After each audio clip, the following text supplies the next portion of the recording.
හරි. සුබ අලුත් අවුරුද්දක් වේවා සියලුම සිසු දරුවන්ට. අපි ගිය සතියේ එතකොට අවසාන වශයෙන් අපි නතර කරා තොරතුරු sannivedanයේ තාක්ෂණය පිළිබඳව අදහසක් ඉගෙන ගත්තා. ඒ වගේම තොරතුරු sannivedanය කියන්නේ මොකක්ද කියන එක පිළිබඳ මූලික අවබෝධයක් ලබා ගත්තා. දැන් අපිට මේ සතියේ තිබෙන්නේ මේ තොරතුරු sannivedana ක්‍රමවේදය එක එක විශේෂ ක්ෂේත්‍රයන් වල යෙදෙන ස්වરૂපයන් පිළිබඳව යොදා ගන්නා ක්‍රමෝපායන් පිළිබඳව ඒකෙන් ලැබෙන ප්‍රතිඵල පිළිබඳව ඒ වගේම ඒකෙන් මොන හරි හානියක් සිද්ධ වෙනවා නම් ඒ පිළිබඳව අධ්‍යයනය කිරීම. එතකොට මම ගිය සතියේ නතර කරේ මෙන්න මේ සටහන යටතේ. එතකොට තොරතුරු තාක්ෂණයේ යෙදෙන පැතිකඩයන් අපි ගණනාවක් මේ වෙනකොට හඳුනගෙන තියෙනවා. ඕගලන්ගේ විෂයට අනුව ඊ-රාජ්‍ය සංකල්පය, කර්මාන්ත ක්ෂේත්‍රය, ව්‍යාපාර, විනෝදාස්වාදය, ගමනාගමන කටයුතු, කෘෂිකාර්මික ක්ෂේත්‍රය, සෞඛ්‍ය ක්ෂේත්‍රය, අධ්‍යාපන ක්ෂේත්‍රය යෙදුම් පිළිබඳව තමයි තියෙන්නේ. එතකොට මුල් වාරය තුල තිබෙන්නේ මේ තොරතුරු තාක්ෂණයේ යෙදීම්, එක එක ක්ෂේත්‍රයන් වල යෙදීම් සහ ඒ වල වෙන සේවාවන් පිළිබඳව අවබෝධයක් ලබා ගන්න. අපි පාඩමේ අද පාඩමේ මුලින්ම ලබා ගමු මොකක්ද මේ ඊ-රාජ්‍ය, ඊ-ගවර්න්මන්ට් කියන්නේ. හරි. ලියන පොත අරගෙන මාතෘකාව දාන්න. මම හිතන්නේ තොරතුරු තාක්ෂණයේ යෙදුම් කියලා ප්‍රධාන මාතෘකාව දාන්න. මම කිව්වා මේක අඳින්නත් කියලා. දැන් ඒකට පහලින් ඊ-රාජ්‍ය සංකල්පය. රයිට්, මාතෘකාව දාන්න. ඊ-ගවර්න්මන්ට්. හරි. දැන් අපි ඊ-ගවර්න්මන්ට් කියලා කියන්නේ තේරෙන විදිහට අපි ගත්තොත් මේ රටක ඉන්න පුරවැසියන් අපි ඉන්නවනේ, ළමයි ඉන්නවා, දෙමව්පියෝ ඉන්නවා, ව්‍යාපාරික ක්ෂේත්‍රේ ඉන්නවා. අපි පොදුවේ ගත්තොත් අපි කියනවා රටක ඉන්න පුරවැසියෝ. මේ පුරවැසියන්ට විවිධ අවශ්‍යතාවයන් රජයත් එක්ක තිබෙනවා. සමහරලාට රැකියා අවස්ථාවන්, බිල්පත් ගෙවීම්, නඩු හබ, ඒ වගේ විවිධ ඊළඟට ප්‍රාදේශීය සභාව හරහා කරන සේවාවන් රජයත් එක්ක විවිධ සම්බන්ධකම් පවත්වනවා. තේරෙන විදිහට මම මේ කිව්වා.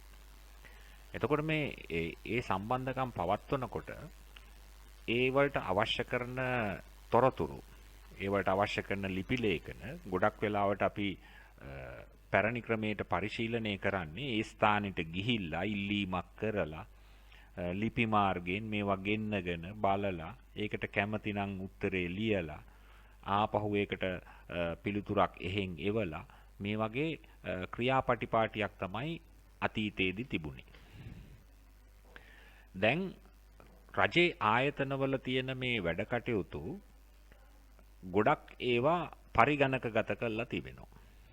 එතකොට මේ පරිගණකගත කිරීමෙන් වෙන දේ තමයි අපිට අපේ ගෙදර ඉඳලා පරිගණකයේ ඔස්සේ ඒවට අවශ්‍ය කරන ඇප්ලිකේෂන්, ඒවට අවශ්‍ය කරන තමන්ගේ මොන හරි යෙදුම් තිබෙනවා නම්, බිල්පත් ගෙවීම් තියෙනවා නම්, එහෙම නැත්නම් රටතොට අලුත් නීති මොනවද ඒවා පිළිබඳව අවබෝධයක් ලබා ගන්න පුළුවන් හැකියාව තිබෙනවා. එතකොට ඒ ස්ථානෙට අපි පෞද්ගලිකව කාලය මිඩංගු කරලා යාමක් අවශ්‍ය වෙන්නේ නැහැ.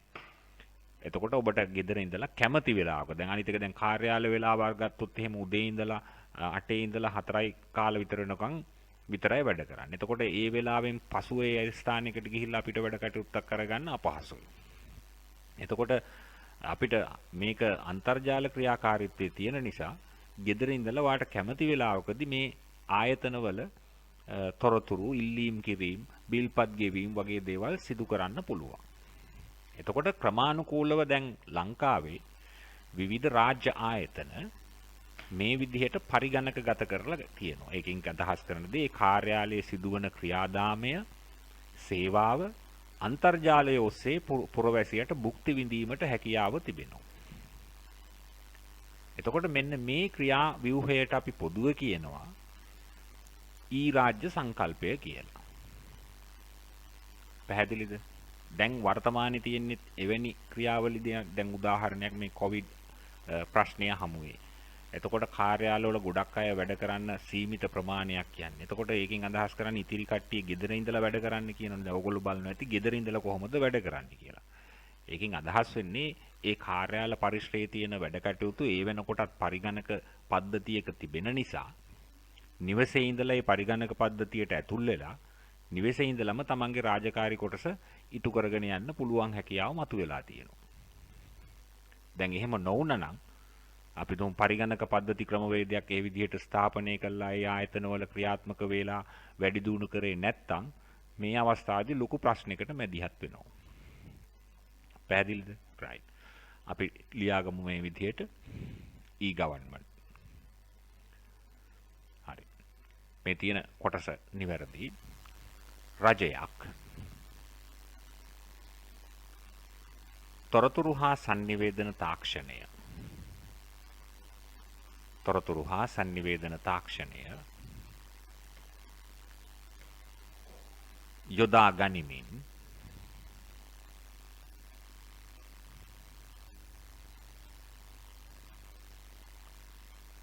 තම රටෙහි පුරවැසියන් ප්‍රධාන වෙන්නේ පුරවැසියන් තම රටෙහි පුරවැසියන්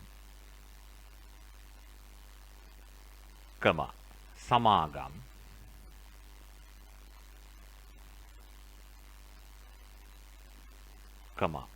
රාජ්‍ය හා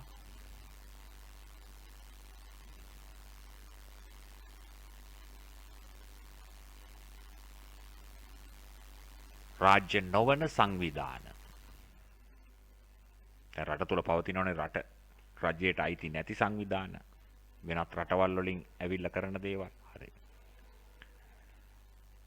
සහ වෙනත් රටවල රාජ්‍යයන් සමග දැන් රටවල් අතර සම්බන්ධතාවයන් තිබෙනෝනේ. ඒකත් එතකොට ඒ රටේ ඉඳලා මේ රටේ තියෙන සිදුවීම් පිළිබඳ අන්තර්ජාලය ඔස්සේ බලන්න පුළුවන් හැකියාව තියෙනවා. ඒවට ඉල්ලීම් කරන්න, මිල මුදල් ගෙවීම් කරන්න, ඒවා ගෙන්ව ගන්න මෙහෙට එන්න අවශ්‍යතාවයක් නැහැ. ඒක තමයි කියන්නේ රටවල් අතර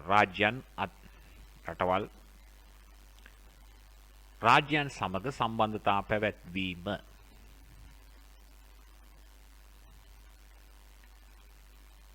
රාජ්‍ය සංකල්පය ලෙස හැඳින්වේ.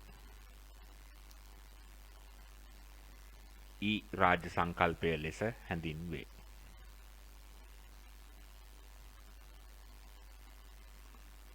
හරි. right. දැන් අහගන්න. එතකොට දැන් ඔය ප්‍රශ්නේ එහෙම නැත්නම් රාජ්‍ය සංකල්පය anu කුමක්ද කියන එක ඕගොල්ලන්ගේ හැම ප්‍රශ්න පත්‍රයකදීම නිර්වචනය ලියන්න තියෙනවා. එතකොට මේ නිර්වචනේ කවදාකවත් කටපාඩම් කරන්න යන්න එපා කකුල් දෙක බිම තියාගෙන හරි වතුර දාගෙන හරි. ඒකේ තේරුමක් නැහැ. අදහස ගන්න. ඒතර අදහස මොකද්ද? තොරතුරු sannivedanaya දැන් ලෝකේ ප්‍රබලව ක්‍රියාත්මක වෙනවා.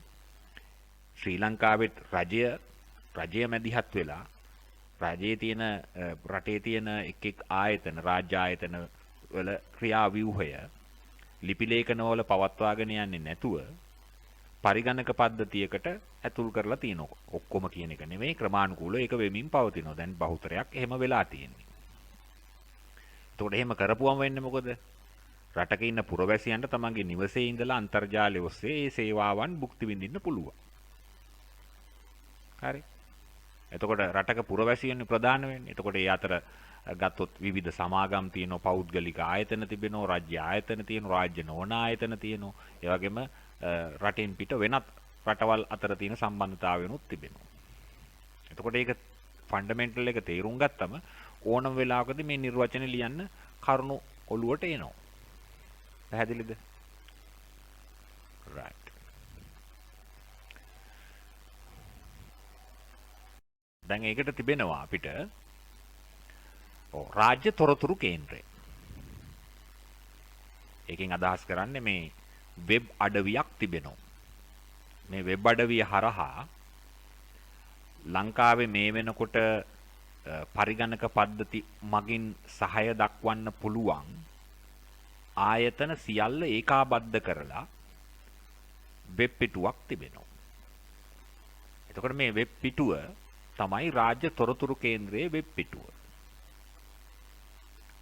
එතකොට රාජ්‍ය තොරතුරු කේන්ද්‍රයේ වෙබ් පිටුව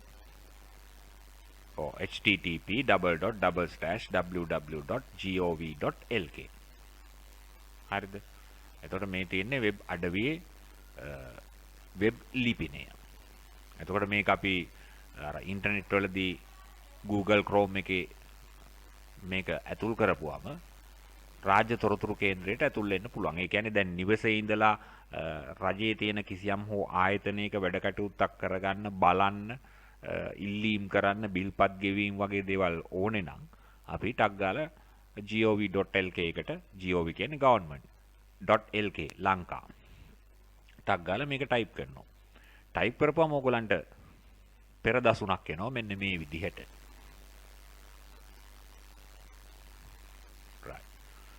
එතකොට මේ පෙර දසුනේදී තියෙනවා සිංහල තෝරගන්න, දෙමළ තෝරගන්න, ඉංග්‍රීසි තෝරගන්න. ඒ තමන්ගේ භාෂාව අනුව ඒක පහසු විදිහට තෝරගන්න පුළුවන්. එතකොට මේකට පහසුකම් සපයන ආයතනය තමයි ICTA. ICTA. ඒතර ICTA ආයතනය තමයි මේ රාජ්‍ය තොරතුරු කේන්ද්‍රය නඩත්තු කරගෙන යන්නේ. ඒවල අවශ්‍ය කරන අලුත් ආයතන නම් ඒවා එකතු කරන ඒවා, ඒවල තියෙන දෝෂ තියෙනවා ඒවත් කරලා හදන එක. හරි. එතකොට දැන් ඔබ මාධ්‍ය තෝරගත්තම ඔබගේ පිටුව මෙන්න මේ ආකාරයට වෙනස් වෙනවා. හරිනේ.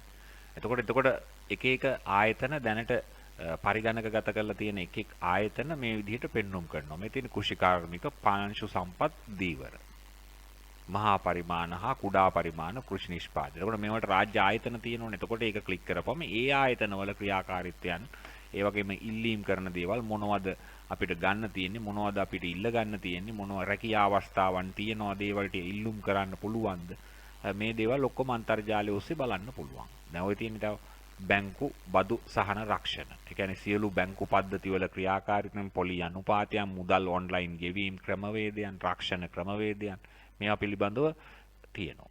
එතකොට පුද්ගල ලියාපදින්න ඩෙන්ටි කාඩ් ඔෆිස් එක. එතකොට Tamanට ඩෙන්ටි කාඩ් එක පිළිබඳව විමසීම්, ඒවා පරක්කු නම් ඒවා මොකද වෙලා තියෙන්නේ, ඉල්ලීම්, මේ ඔක්කොම විවාහ මරණ සියල්ලම තියෙනවා. රියදුරු බලපත්‍ර අදාළ සේවා සියල්ලම.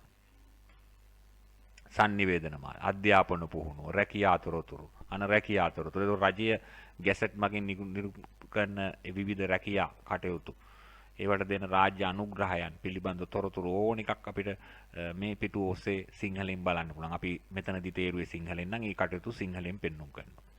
නිවාස දීපලද ওই විදිහට ඔබට විවිධ ක්ෂේත්‍ර ගණනාවක් ආයතන පෙන්වනවා. ඒතර ওই විදිහට බැලුවම අපිට රටේ ශ්‍රී ලංකාව ගත්තොත් රටේ 70ක් වගේ මේ වෙනකොට ඒ රජයේ තියෙන සියලු ආයතන පරිගණක පද්ධතියකට එකතු කරලා තියෙනවා. එතකොට අපිට මේ gov.lk එක හරහා ඒ ආයතන සේවාවන්, Tamanට ඌමනා කරන ආයතන සේවාවන් වලට ප්‍රවිෂ්ඨ වෙලා බලන්න කියන්න පුළුවන්. මේවා හැම එකක්ම ඔබගේ සිංහලෙන් නම් තියෙන, සිංහලෙන් නිසා කියවලා තේරුම් ගන්න පුළුවන්. එහෙනම් අපේ තොරතුරු sannivedanaye රාජ්‍ය තොරතුරු කේන්ද්‍රයට අදාළ වෙබ් අඩවිය තමයි gov.lk. right. යටිල් යන මේ විදිහට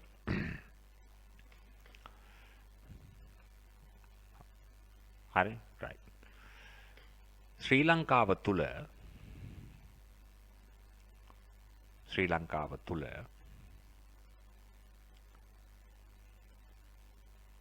රජය යටතේ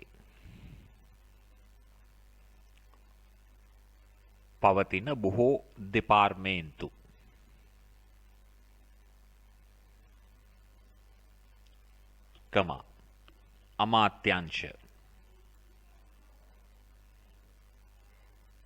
අමාත්‍යංශ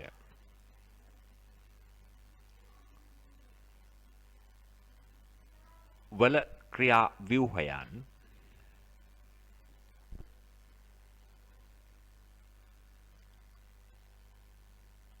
නිවසේ සිටම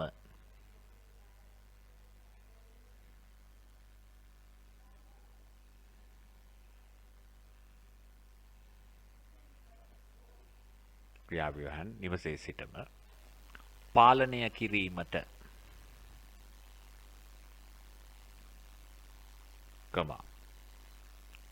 උපදෙස් ලබා ගැනීමට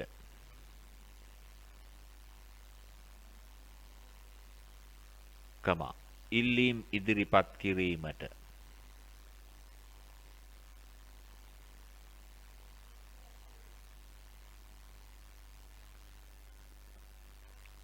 අන්තර්ජාලය ඔස්සේ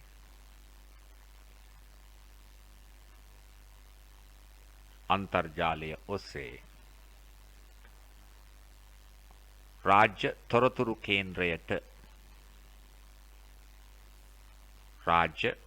කේන්ද්‍රයට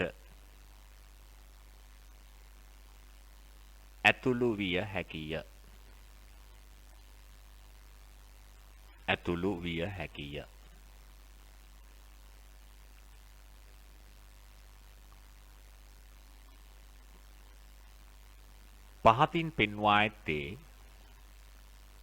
පහතින් පෙන්වා ඇත්තේ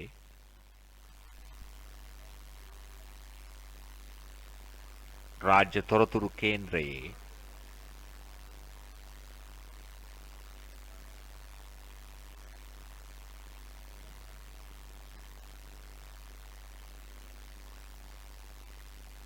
වෙබ් පිටු ලිපිනයයි.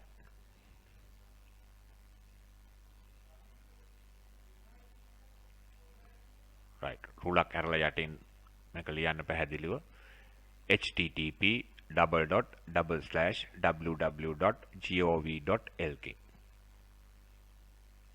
right රතු පෑනකින් ලස්සනට කොටුවක් දාලා තියන්න.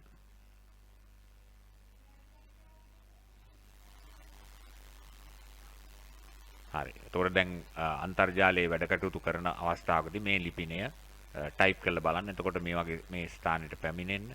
ඒ වගේ මේවල කටයුතු වලට ඇතුල් වෙලා බලන්න.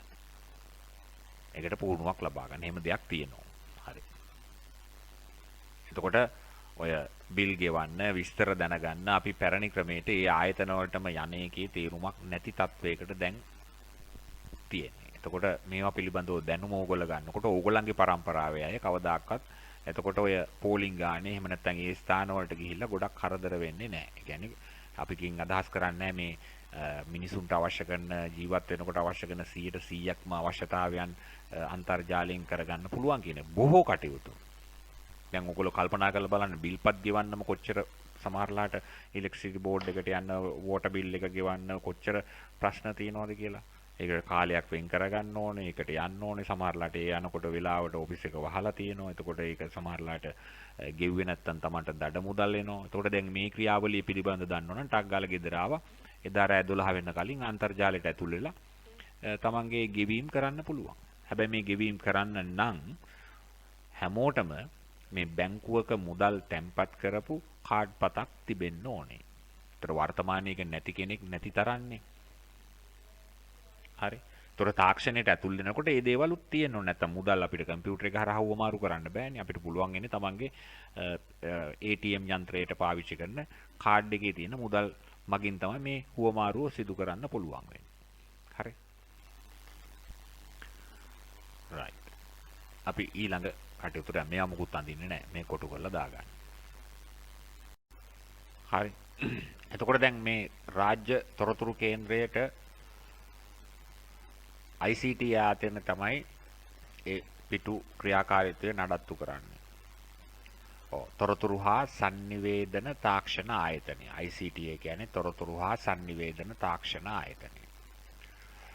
තොර මේ ආයතනය මගින් තමයි රාජ්‍ය තොරතුරු කේන්ද්‍රයේ වෙබ් අඩවිය නඩත්තු කිරීමේ වැඩ කටයුතු, ඒ වගේම නිර්මාණය කිරීමේ කටයුතු සිදු කරගෙන ගිහිල්ලා තියෙන්නේ. හරි. right.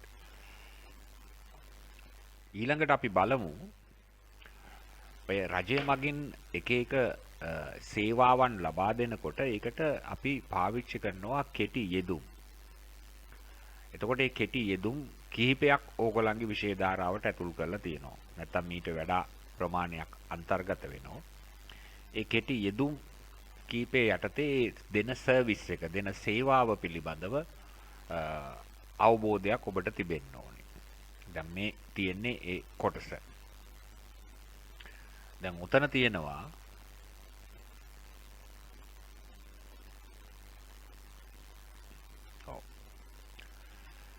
G2C.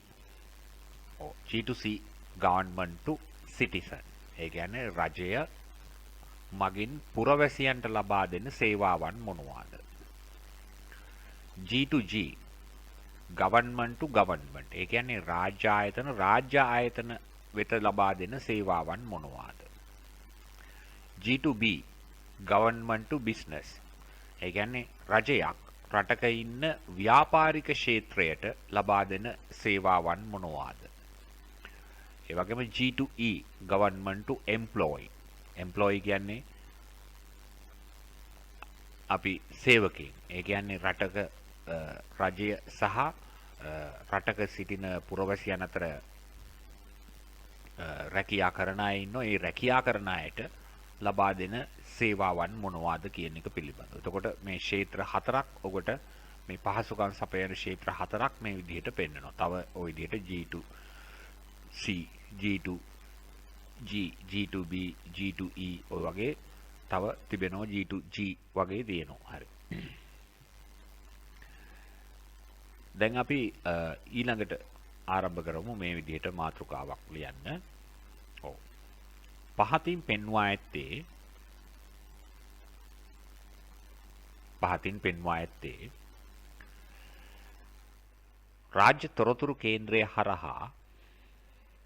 රාජ්‍ය තොරතුරු කේන්ද්‍රය හරහා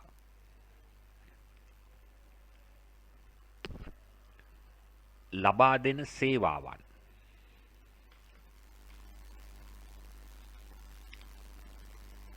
වර්ගීකරණය කර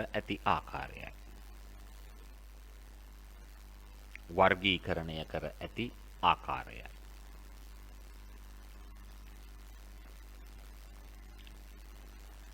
දැන් මේ කොටසේදී මේ පාඩම් මාලාවේදී ගොඩක් වෙලාට තියෙන්නේ පොතේ තියෙන නෝට් එක නැවත ලියා ගන්න එකම තමයි අදහස අරගෙන. ඉදිරි පාඩම් වලදී තමයි අපිට වෙනත් දේවල් අඩංගු වෙන්නේ. හරි. right. වම් අත පැත්තට වෙන්න දාන්න. G2C. ඉරක් ගහලා ඉදිරියෙන් ලියන්න ඒකට ඉංග්‍රීසි වචනේ government to citizen.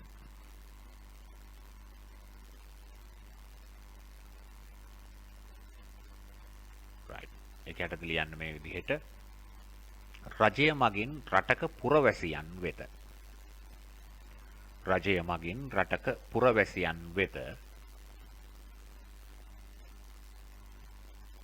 ලබා දෙන සේවාවන්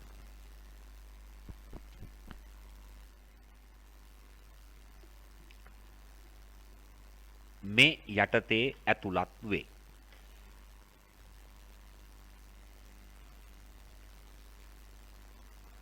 ඔය කියන්නේ රජය මගින් රටේ පුරවැසියන්ට මොන වගේ සර්විසස්ද මේ වෙබ් අඩවිය හරහා අන්තර්ගත වෙලා තිබෙන සර්විසස්.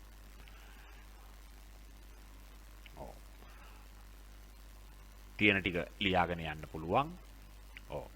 රාජ්‍ය ආයතන නියමාවලිය.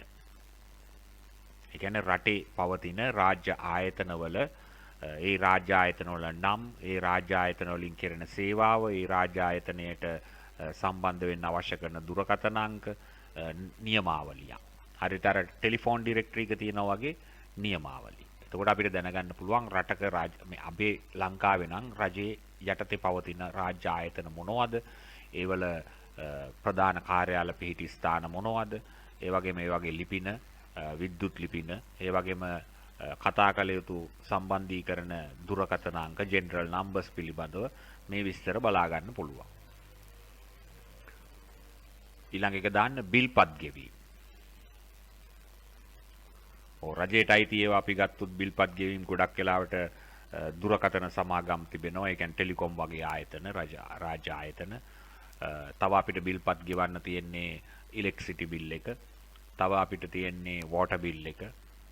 සමහරලාට ප්‍රාදේශ සභාවට අපිට ගෙවීම් තියෙන ඔය වරි පණන් ගෙවන වගේ දේවල්. ඔය සියල්ල අපිට පුළුවන් අන්තර්ජාලය ඔස්සේ සිදු කරන්න.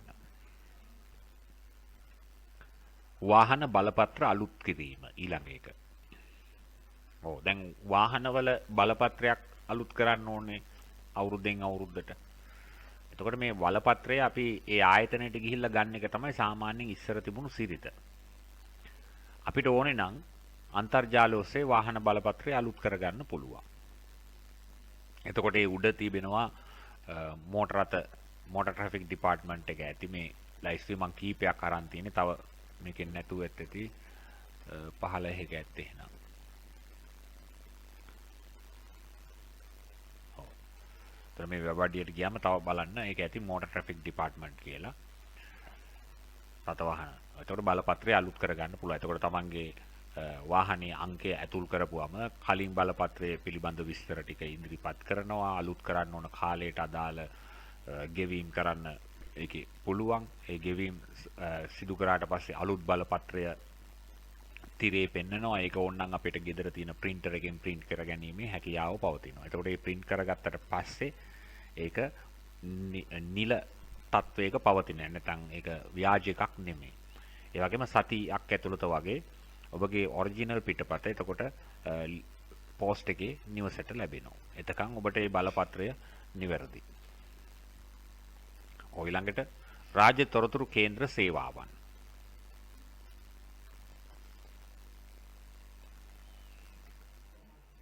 ආණ්ඩු ක්‍රම ව්‍යවස්ථාව.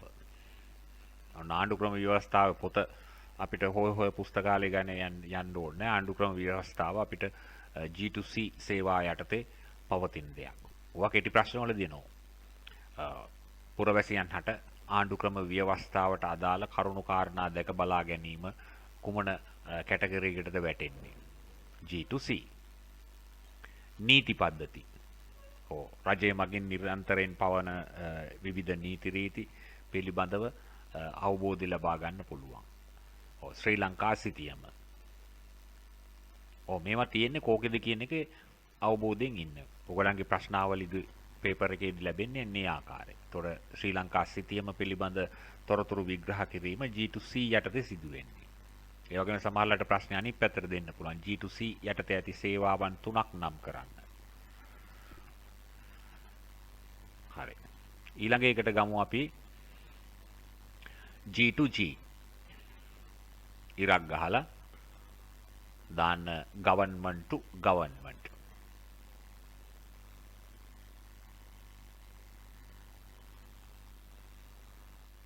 හරි. ඒක යටතේ ලියන්න.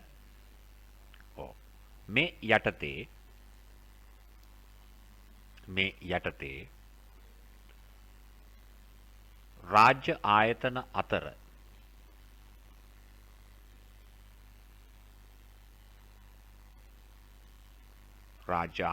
අතර ලබා ගත හැකි පහසුකම්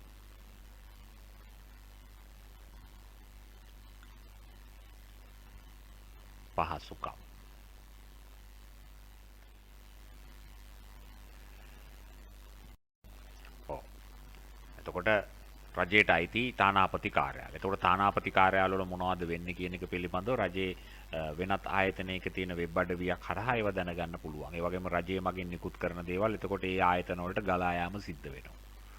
right. තානාපති කාර්යාල සහ වීසා පහසුකම් විස්තර.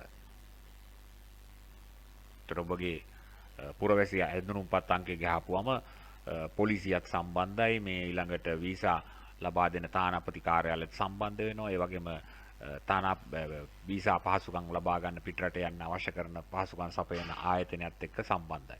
එතකොට මේ විස්තර ගැහුවම මේ ආයතන තුනේම සම්බන්ධකම් ක්‍රියාත්මක වෙලා ඔබට මේ පහසුකම් ශනිකව අත්විඳින්න පුළුවන් හැකියාව පවතිනවා.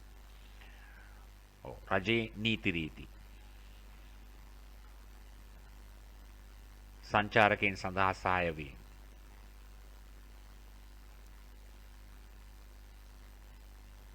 රේගු විස්තර.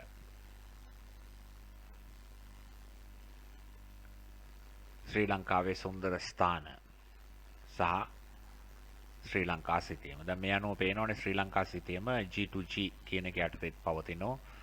G2C කියන එක යටතේ පවතිනවා. මොකද රජයේ ආයතන අතර ඒ තොරතුරු හුවමාරු කරගන්න පුළුවන් වෙනවනේ. එකම දෙයක් හැමෝම භාවිතා කරන්න ඕනේ. එතකොට මේ සිතියමේ තමයි නිලලත් තත්වය පවතින්නේ. හරි. ඊළඟ එකට දාන්න G2B.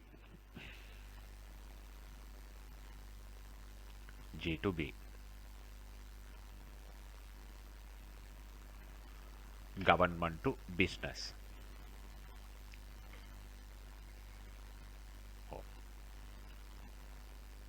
මේ යටතේ රජය හා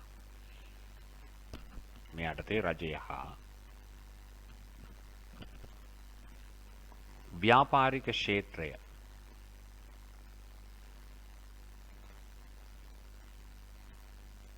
සඳහා ලබා දෙන පහසුකම් ඇතුළත් වේ.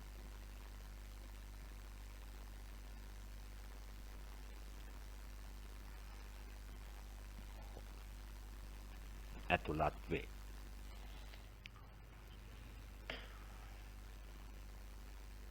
ඒ කියන්නේ රටයි අදාළ රාජ්‍යයයි පෞද්ගලික අංශයයි ඒ කියන්නේ ව්‍යාපාරික ක්ෂේත්‍රයයි ඒගොල්ලන්ට මොනවද රජයේ මගින් ලැබෙන්නේ කරගන්න පුළුවන් දේවල් මොනවද ගොඩක් දේවල් තියෙනවා. මුදල් ගෙවීම් සේවා. දැන් රජයට ඒවට ඒ ආයතන පවත්වාගෙන යනකොට බදු ගෙවන්න ඕනේ. ඒතර ඒවා පිළිබඳව යන්න ඕනේ අපිට ඒ ගෙවීම් පිළිබඳව කීයක් අපි ගෙවන්න ඕනේද පිළිබඳව රජයේ මගින් පනවලා තියෙන ප්‍රමාණයන් පිළිබඳව අවබෝධය ඕන කෙනෙකුට ලබා ගන්න පුළුවන්. බැංකු තොරතුරු. බැංකු තොරතුරු කියන එකෙන් අදහස් කරන්නේ එතකොට ව්‍යාපාරිකයින්ට ව්‍යාපාර කරගෙන යන ණය සහන දෙන පොලි ප්‍රමාණය ණය කොහොමද ගන්න පුළුවන් මොන බැංකු වලින්ද ඒවා පිළිබඳව තොරතුරු හොයා බලන්න පුළුවන් පහසුකම් නැති කරලා තියෙනවා. ව්‍යාපාරී ලියාපදිංචිය. ව්‍යාපාර සහ ආයෝජන. ඒ කියන්නේ දැන් සමහරලාට මේකෙන් අදහස් කරන්නේ විවිධ ව්‍යාපාර තිබෙනවා. ඒ ව්‍යාපාර ක්‍රියාත්මක තත්ත්වේ නැහැ. නමුත් සමහරලාට රටක ඉන්න පුළුවන් පුරවැසියන් අතර ඔහු ගාව ව්‍යාපාරයක් නැහැ. නමුත් ප්‍රමාණවත් සල්ලි තියෙනවා. එතකොට අපිට මොනවද අපිට අලුතෙන් පටන් ගන්න පුළුවන් ව්‍යාපාර පිළිබඳව අවබෝධයක් මේ තුලින් ගන්න පුළුවන්. ඒ වගේ මේකේ ආයෝජනක් තියෙනවනේ. ඒ කියන්නේ ඔබට ව්‍යාපාරයක් තිබෙනවා. ඒක තව වැඩි දියුණු කරන්න ආයෝජනය නැහැ. තව කෙනෙක්ට ව්‍යාපාරයක් නැහැ. එයා ගාව සල්ලි තියෙනවා. එතකොට මේවා බලන කට්ටියට මේ ව්‍යාපාර වලට Taman සතුව තියෙන විශාල ධනස්කන්ධය ආයෝජනය කරලා පුළුවන්. එතකොට ආයතනයක් දියුණු වෙනවා. ඒ වගේම ආයෝජනය කරන එක්කෙනාටත් යම් මුදලක් ලැබෙනවා. වාණිජ සංවිධාන තොරතුරු. right. ඒ ටික ලියන්නේ ඒක යටතේ. අවසාන එක දාගන්න G to E. government to employees. රජය සහ සේවකයෝ. ආකෘති පත්‍ර. ඒ කියන්නේ එක් එක් ආයතනවල තියෙන රැකී අවස්ථාවන් වලට ඕන කරන ඉල්ලුම් පත්‍ර තියෙනෝනේ එක එක ආකාරයේ ඒව ඔක්කොම කඩෙන් සල්ලි දීලා ගන්න ඕනේ. අන්තර්ජාලය හරහා ඒවා පිරවීම කරන්න පුළුවන් හැකියාව පවතිනවා. ඒ ආයතනයේ පහසුකම් සහ ඒ ආකෘති පත්‍ර අන්තර්ජාලය ඔස්සේම ගන්න පුළුවන් හැකියාව තියෙනවා. ගැසට්. රැකියා පිළිබඳව තියෙන තොරතුරු රටේ රාජ්‍ය ආයතනවල තියෙන රැකියා ක්ෂේත්‍රයන් පිළිබඳව තොරතුරු දක්වන චක්‍ර ලේඛන.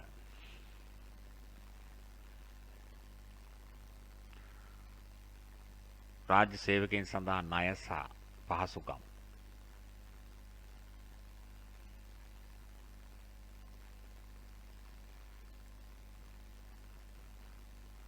සැපයීම. හරිද? ක්ෂේත්‍ර හතර ලිව්වද? එතකොට මේ තියෙන්නේ එක එක කැටගරිස්. ඔයගලන්ට තියෙන කැටගරිස් හතරයි දීලා. G to C, G to G, G to B, G to E. හරි.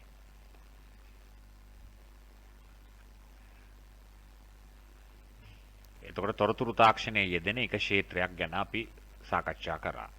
ඊ රාජ්‍ය. right. දැන් ප්‍රධාන මාතෘකාව දාන්න. ආයෙ කියන්නේ දැන් එකක් දැම්ම. හරි ඒක හරි. ඊළඟ එක අපි මේවා කීපයක් ගැන බලන්න තියෙනෝනේ.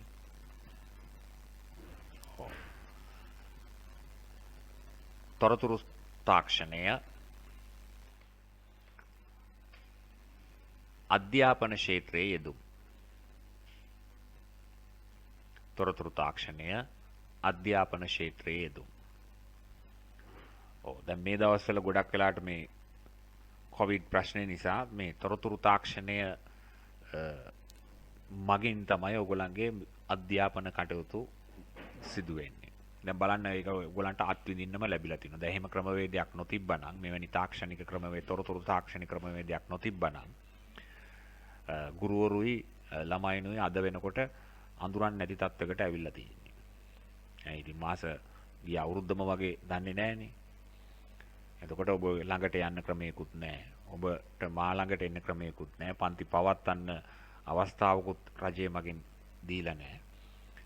නමුත් දැන් තොරතුරු තාක්ෂණයේ තිබුණු නිසා තියෙන නිසා තමයි sannivedana තාක්ෂණයේ තියෙන නිසා තමයි ඔබට ගුරුවරයාත් ශිෂ්‍යයාත් අතර තියෙන මේ සම්බන්ධීකරණය භෞතික වශයෙන් නැතු වුණත් පේන ගුරුවරයා ඉස්සරහා නොතිබ්බත් අල්ලලා බලන්න පුළුවන් විදිහට යම් දේවල් දකින්න නොලැබුණත් අපිට මේ ක්‍රමවේදය ඔස්සේ ඔබට අධ්‍යාපනයේ යම් තාක් දුරකට ලබා දෙන්න පුළුවන් හැකියාව පවතිනවා.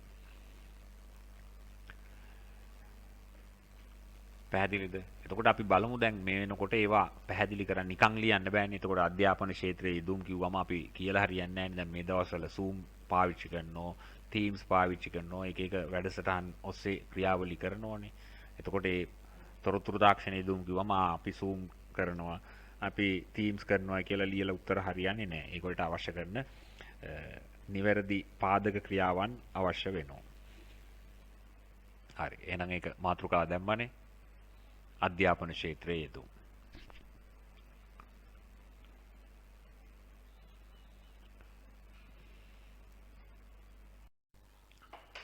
හරි.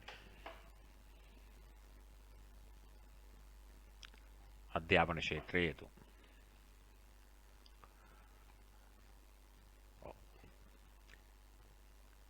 රයිට් එක ලියන්න මේ විදිහට. තොරතුරු තාක්ෂණයේ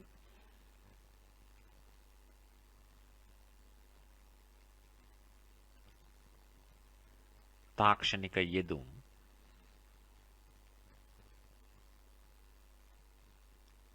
අධ්‍යාපන ක්ෂේත්‍රයේදී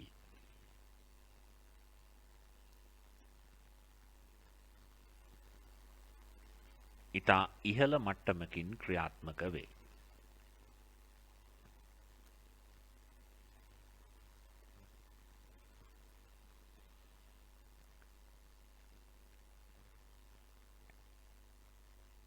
ඒ අනුව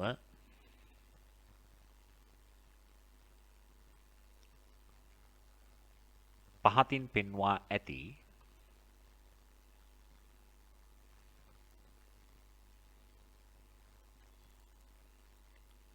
ක්‍රමෝපායන්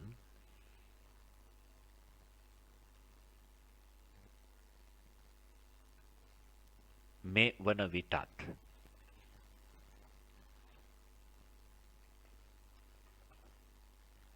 අධ්‍යාපන කටයුතු වෙනුවෙන් යොදා ගනු ලැබේ.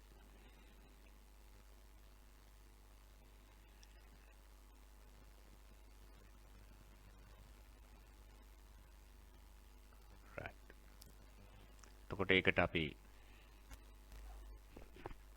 කිහිපයක් අපි මූලික කරගන්නවා. දැන් එතන පේන තියෙනවා දැන් පන්ති කාමරේ වැඩ කටයුතු කරගෙන යන්න අපිට සුහුරු දැන් ඔය සුහුරු කියන එක ගන්න ස්මාර්ට් සිස්ටම් එක පාවිච්චි කරන්න පුළුවන්.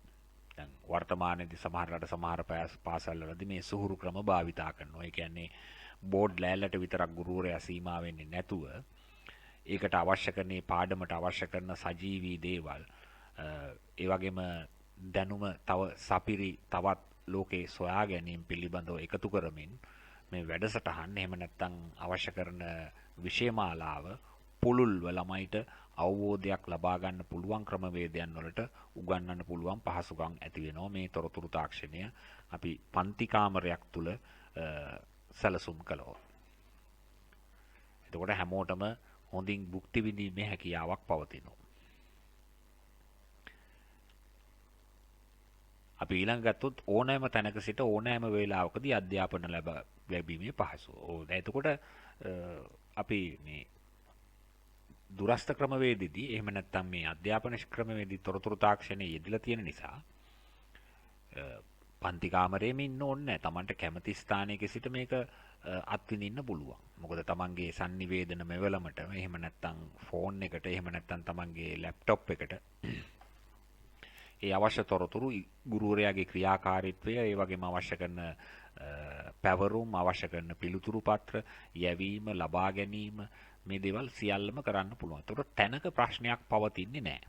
දැන් අර පන්ති කාමරයට එක් රැස් වෙන්න අවශ්‍යතාවයක් නැහැ. දැන් මේ දවස්වල තියෙන්නේ ඒකනේ. අපි පන්ති කාමරයට එක් රැස් වීමක් අවශ්‍ය නැහැ. ඔබට නිවසේ සිටම කැමති විදිහකට අධ්‍යාපනය ලබන්න පුළුවන් හැකියාව පවතිනවා. හරි.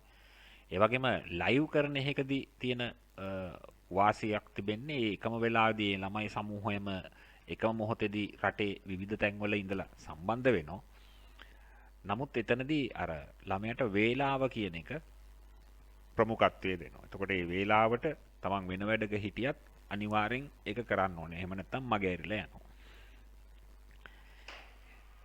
නමුත් අපිට තොරතුරු තාක්ෂණයේ තවත් පහසුකමක් තියෙනවා. මේ පාඩම් අපිට පුළුවන් හැකියාව පවතිනවා රෙකෝඩ් කරලා YouTube channel ඔස්සේ ළමයිට කැමති වෙලාවකදී ඒ සතිය තුල කැමති වෙලාවකදී බලන්න. හැබැයි ඒකේ තියෙන තවත් වාසියක් තමයි එකම වැඩසටහන එහෙම නැත්නම් එකම පාඩම කීප වතාවක් ඔබට නැරඹීමේ හැකියාව පවතිනවා. එතකොට C කියලා ගත්තොත් ගුරුවරයාට ඉගෙනුම් ආධාරකයක් වීම. දැන් ගුරුවරයා උගන්වනකොට එක එක ආධාරක භාවිතා කරන්න ඕනේ. දැන් සමහරලාට පන්ති කාමරය තුල ඒ ආධාරකයේ විදිහට ප්‍රධාන වශයෙන් පාවිච්චි කරන්නේ කළු ලෑල්ල. එහෙම නැත්නම් ග්‍රීන් බෝඩ් එක. ග්‍රීන් බෝඩ් එකෙන් සමහරලාට ඔය වයිට් බෝඩ් එකට ඇවිල්ලා තියෙනවා. එතකොට ඒ උගන්වන්න තියෙන පහසුකම, ඒ කියන්නේ ගුරුවරයාට ළමයාට අවශ්‍ය කරන කරුණු ඉදිරිපත් කරන්න තියෙන පහසුකම් තව ගොඩක් වැඩි වෙනවා. නැත්නම් අපි ගොඩක් වෙලාවට පරිගණකේ පාවිච්චි කරන නිසා ඒ අවශ්‍ය කරන හැඩරුවවල් ඒවා ක්‍රියාත්මක වෙන ස්වභාවය සජීවීව ඒ ස්ථාන පිළිබඳව විමසීම් කිරීම වගේ දේවල් ඉවෙලෙදිම පරිගණකයේ ඔස්සේ ළමයිට පෙන්වන්න පුළුවන් හැකියාව පවතිනවා. right. සැමටම මාර්ගගත දුරස්ථ අධ්‍යාපන ඔස්සේ උසස් අධ්‍යාපනයට ළඟාවීමේ අවස්ථා ලබා දීම. උසස් අධ්‍යාපනය කියන්නේ අපි පාසල් අධ්‍යාපනයෙන් පසුව විශ්වවිද්‍යාල මට්ටමේනේ. එතකොට අපිට මේ දුරස්ථව අධ්‍යාපනය ලබනවා කියන එක අදහස් කරේ විශ්වවිද්‍යාලයට යන්නේ නැතුව අපිට වෙනත් පාඨමාලාවල් සමහරලාට වෙනත් රටවල් වල තියෙන පාඨමාලාවල් ලංකාවේ ඉඳලා නිවසේ සිටම දුරස්ථව ඒවට ලියාපදිංචි වෙලා පාඩම් වලට අදාළව කටයුතු කරලා විභාග වලට ඔන්ලයින් සිස්ටම් එකට වාඩි වෙන්න පුළුවන්. එතකොට තමන්ගේ කාලය ඉතිරි වෙනවා, තමන්ගේ මිල මුදල් ඉතිරි වෙනවා. ඒ වගේම තමන් ඒ ස්ථානෙට ඒ රටට ගිහින් නතර වෙන්න අවශ්‍යතාවයක් නැහැ. විශාල කොටසක් ඉතිරි වෙනවා. එතකොට මේ තියෙන්නේ ප්‍රධාන පැතිකඩයන් කීපයක්. හරි ඒක ලියා ගමු. ඔව්. 1. පන්ති කාමරය තුලදී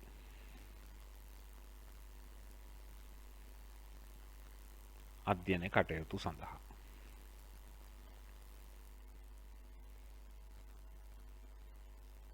2. ඕනෑම ස්ථානයක සිට අධ්‍යාපනය ලැබීමේ පහසුව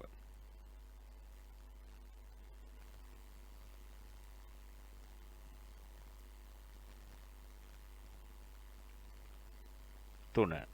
ගුරුවරයාට ඉගෙනුම් ආධාරකයක් වීම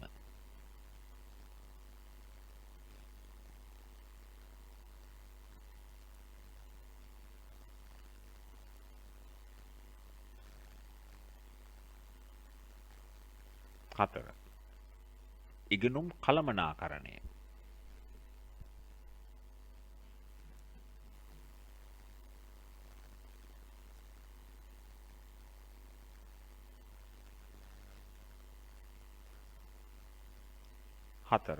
5. දුරස්ථ අධ්‍යාපනය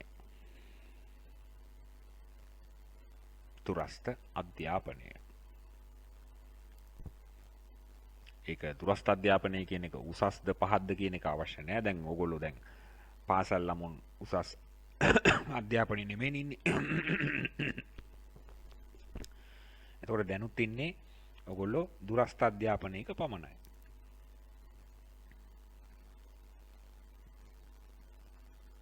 හරි.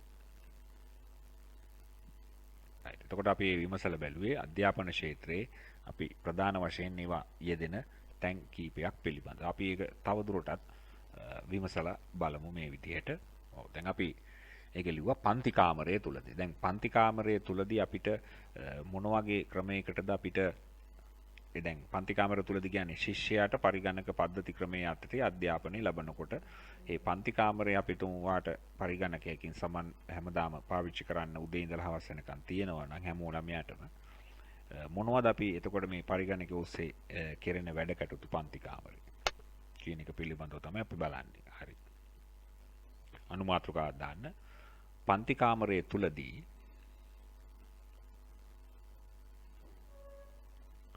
අධ්‍යාපනය සඳහා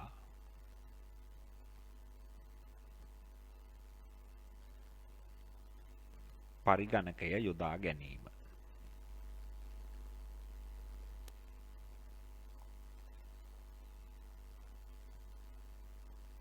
දැන් සමහරලාට විෂයන් 8ටම පරිගණකගත ක්‍රමයට නෙමෙයි ඔයගොල්ලෝ ඉගෙන ගන්නේ. ගොඩක් වෙලාවට IT කරන ළමයි ඕනනම් ලැබ් එකට ගිහලා අන්න ඒ වෙලාවේදී ඔන්න මේ ක්‍රියාවලිය සිද්ධ වෙනවා. එතකොට ගණිතය, විද්‍යාව, විවිධ දේවල් අපි ඒ විදිහට ඉගෙන ගන්නේ නැහැ. නමුත් ඒ විදිහටම විෂයන් 8ම 10ම උගන්වන පාසලුත් තියෙනවා. ජාත්‍යන්තර පාසල්වලදී ඒ විදිහට කරනවා. ඔයගොල්ලන්ගේ පාසලෙදී ඒ ගුරුවරයා එක්ක පමණයි ඔබ සම්බන්ධ වෙන්නේ. ඒ වගේම IT වගේ විෂයක් කරොත් තමයි ඔබ විද්‍යාගාරයට පරිගණක විද්‍යාගාරයට යන්නේ. ඒකනේ අපි විද්‍යාව වගේ විෂයන් වලට විද්‍යාවේ තියෙන පරීක්ෂණ කරන්න විද්‍යාගාරයට යන්නේ. ගණිතාගාර තියෙනවා සමහර පාසල්වල. එතකොට ඒ බෝඩ් එකේ අඳින දේවල් අර හරි. අපි ඒක යටතේ කීපයක් ලියාගෙන යන්න දැන්. ඔව් මේ තියෙන දේවල් හරි. ඒක තමයි. ඒක පැහැදිලි කරන්නයි මට මෙතනදී තියෙන්නේ. පරිගණක ආශ්‍රිත සමර්පණ භාවිතය. පරිගණක ආශ්‍රිත සමර්පණ භාවිතය. සමර්පණ කියන්නේ අපි PowerPoint presentations මගින් පාඩම් ඉගෙනවීම කටයුතු කරන්න පුළුවන්.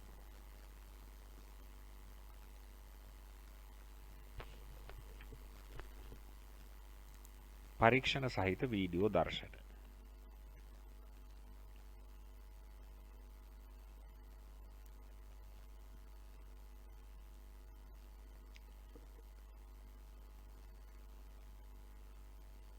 පරිගණකයේ ඇසුරෙන් සිදු කරනු ලබන නිර්මාණ.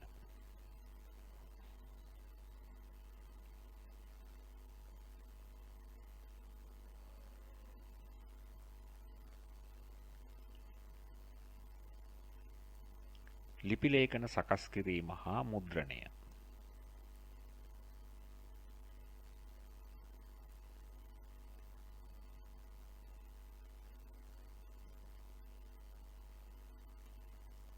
අධ්‍යාපනික ක්‍රීඩා. දැන් ඔය චෙස් වගේ තිබෙනවනේ අධ්‍යාපනික ක්‍රීඩාව.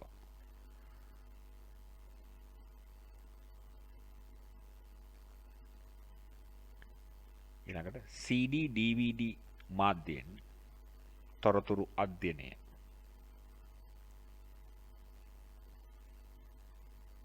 මේ පාඩම් වලට තියෙන CD තැටි තියෙන්න පුළුවන්, DVD තැටි තියෙන්න පුළුවන්. ඒවා දාලා සමහරලාට ඒවා බලනවා. වාර්තා වැඩසටහන් බලනවා.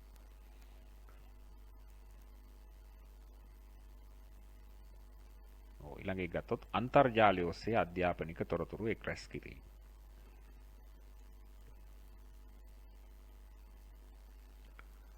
හරි. එතකොට පන්ති කාමරයේදී අපිට තියෙන ඒ අධ්‍යයන කටයුතු කරනකොට අපිට කරන්න පුළුවන් දේවල්. ඊළඟට අපි බලමු මේකේ තිබුණු B ඕනෑම තැනක සිට අධ්‍යාපන පහසුව ලැබීම. දැන් මෙන්න මේ විදිහට අපි ගත්තොත් දැන් තැන ප්‍රශ්නයක් නෑ. අපිට ඕන ස්ථානයක සිට අධ්‍යාපනය ලබා ගන්න පුළුවන්. ඒ අධ්‍යාපනය ලබා දෙන්න වෙබ් අඩවි ඕන තරම් අන්තර්ජාලයේ තියෙනවා. ඒවා නිරන්තරයෙන් ඒවා ගබඩා කරලා පවතින වීඩියෝ දර්ශන පාඩම් මේකක තමන්ට කැමති විදිහකට ඒවා විවෘත කරලා අධ්‍යාපනය ලබන්න පුළුවන් හැකියාව පවතිනවා. හරි.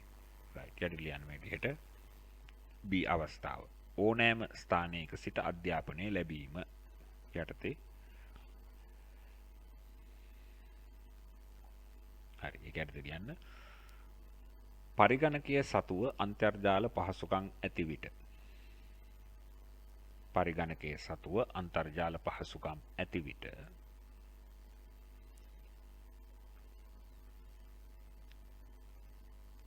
ඕනෑම ස්ථානයක සිට ඕනෑම වේලාවකදී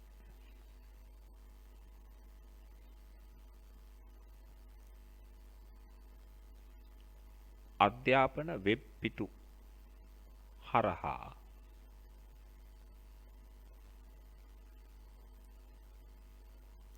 අධ්‍යයන කටයුතු සිදු කළ හැකිය.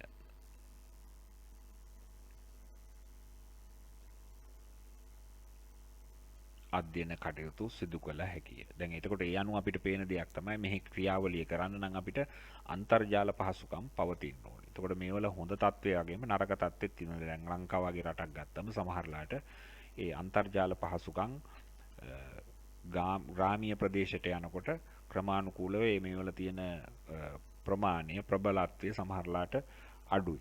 එතකොට සිග්නල් සමහරලාට අහුවෙන්නේ නැහැ. මෙවලම් තිබුණත් ඒ වගේ දුෂ්කරතාවයන් තිබෙනවා. එතකොට රටේ පවතින ප්‍රශ්නයක්. එතකොට තව කාලයක් යනකොට ග්‍රාමීය ප්‍රදේශත් ඒ විදිහට හොඳ දියුණු තාක්ෂණික තත්වයකට පහසුකම් යටිතල පහසුකම් වැඩි වෙයි. ඒ වගේ මේක අනිත් පැත්තක් තියෙනවා. සමහර දෙමව්පියන්ට සමහර දරුවන්ට ඒ මිල මුදල් අඩුකම නිසා මේ උපකරණ පිළිබඳව අවබෝධයක් හෝ ගන්න හෝ වත්කමක් නැහැ. එතකොට ඒගොල්ලන් මේ කියන අධ්‍යාපනයේදී ගොඩක් වෙලාවට අසරණ වෙනවා. දැන් ඕවා ලියන්න තියෙනවා පේපර් එකවල. සමහරවිට ප්‍රශ්න ඉදිරිපත් කරනවා ග්‍රාමීය ප්‍රදේශයන් වල තාක්ෂණය වැඩි දියුණු කිරීමට ගත යුතු ක්‍රියාමාර්ග මොනවාද? එතකොට මේ වපසරිය වැදගත්. එතකොට අපි ලංකාවේ ගොඩක් වෙලාවට මේ ඉන්න දරුවෝ ඉන්නේ කොළඹ දිස්ත්‍රික්කය තුල. එතකොට රටේ තියෙන සියලු සම්පත් ඒකරාශී වෙලා තියෙන හොඳ ස්ථානයක්. එතකොට මේ දේවල් ඔයගලන්ට සාමාන්‍ය තත්යකටපත් වෙලා තියෙනවා. එතකොට මේ අඩුවක් පිළිබඳව ඔයගලන්ට දැනෙනවා අඩුයි. නමුත් ඕගොල්ලොම කල්පනා කරන්න මේ පහසුකම් සමහරලාට ග්‍රාමීය ප්‍රදේශයක ඉන්න දරුවෙකුට මේ අධ්‍යාපනය කරගෙන යන්න ක්‍රමවේදයක් නැහැ. එතකොට මේ අද ලෝකේ තියෙන තත්ත්වය යටතේ සමහරලාට තාක්ෂණික පහසුකම් තිබුණත් සමහර අය දෙමව්පියන්ට උපකරණ අරන් දෙන්න වත් පොහොසත්කමක් නැහැ. එතකොට මේ අධ්‍යාපනයේ දරුවන් යම් කොටසක් මේකෙන් ගිලිහි යනවා. එතකොට පාසල් අධ්‍යාපනයේ වටිනාකම තේරෙන්නේ එතකොටයි. හරි. එතකොට කොහොමත් ලෝකෙ දියුණු වෙනකොට එක එක හොඳ වගේම නරක පවතිනවා. දැන් මේකේ හොඳ පැති වැඩි. ඒ වගේම සමස්තයක් ගත්තම රටේ ඉන්න හැම ජනතාවටම මේ පහසුකම් තියෙනවා නම් මේක හොඳයි. එහෙම නොවන නිසා මේ හැමෝටම මේ පහසුකම් අත්විඳින්න අපහසු නිසා මේකේ ප්‍රශ්නයක් තිබෙනවා. හරි. right. එතකොට අපිට අන්තර්ජාලයේ ඔය අධ්‍යාපන කටයුතු සිදු කරන්න මේ වෙනකොට පවතින වෙබ් අඩවි කීපයක් තිබෙනවා. ඔය ස්කූල්නෙට් එක තියෙනවා, නැනසල තියෙනවා, ඊතක්සලාව තියෙනවා, විදුමම්පියස තියෙනවා. හරි. right. right. ඊට පස්සේ ලියන්න. පහතින් පෙන්වා ඇත්තේ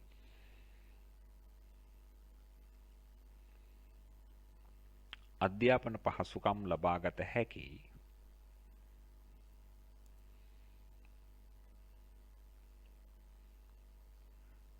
ප්‍රධාන වෙබ් අඩවි කිහිපයකි.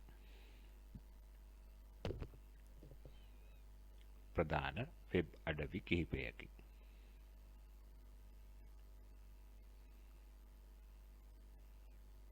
ඔකේ තියෙන විදිහට ඒ ටික ලියා ගන්න www.schoolnet.lk ඊළඟ එක www.nanasala.lk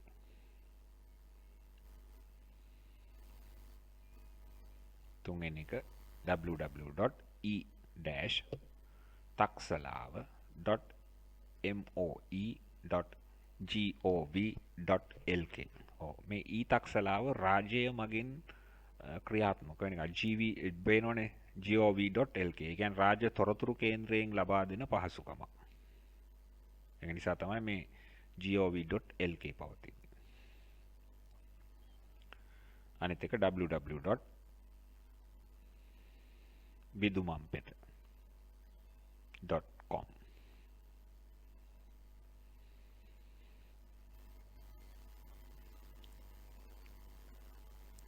හරි. ඔව්. දැන් ඔය අපි ඊළඟට අදහස් අහගන්න. ඔව්.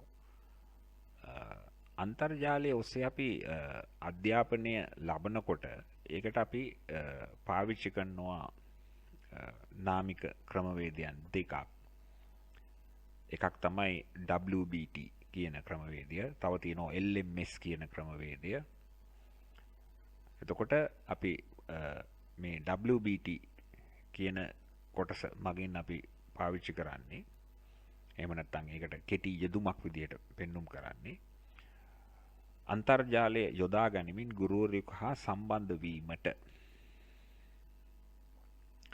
web based training WBT හා web based learning වැඩිදුර අධ්‍යාපන කටයුතු ලැබීමේ හැකියාවක් ඇත.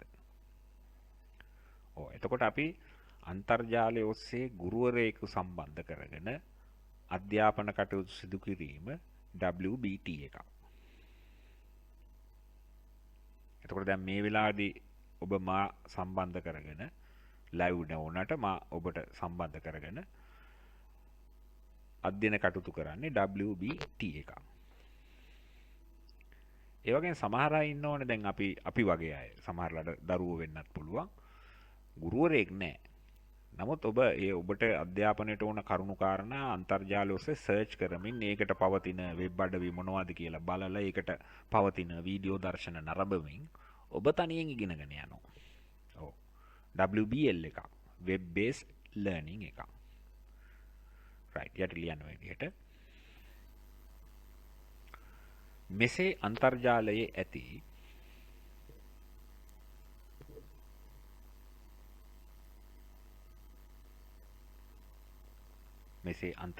ඇති වෙබ් අඩවි හරහා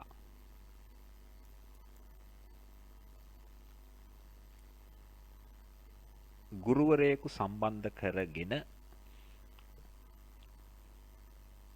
අධ්‍යාපනය ලැබීම.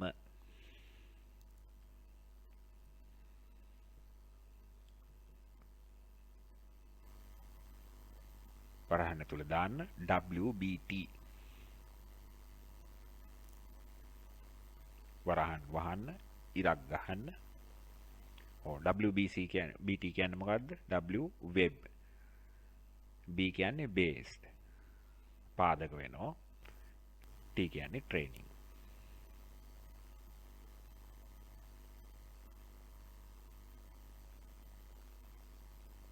ලෙස නම් කරන අතර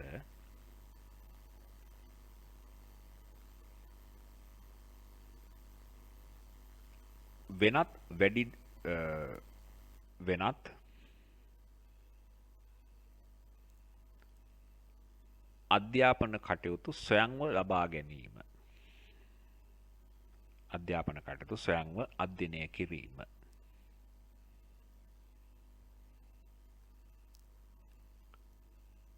වරහන තුල දාන්න WBL.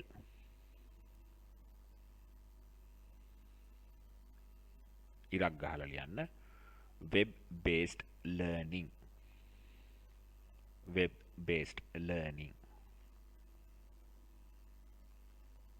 ලෙස නම් කෙරේ.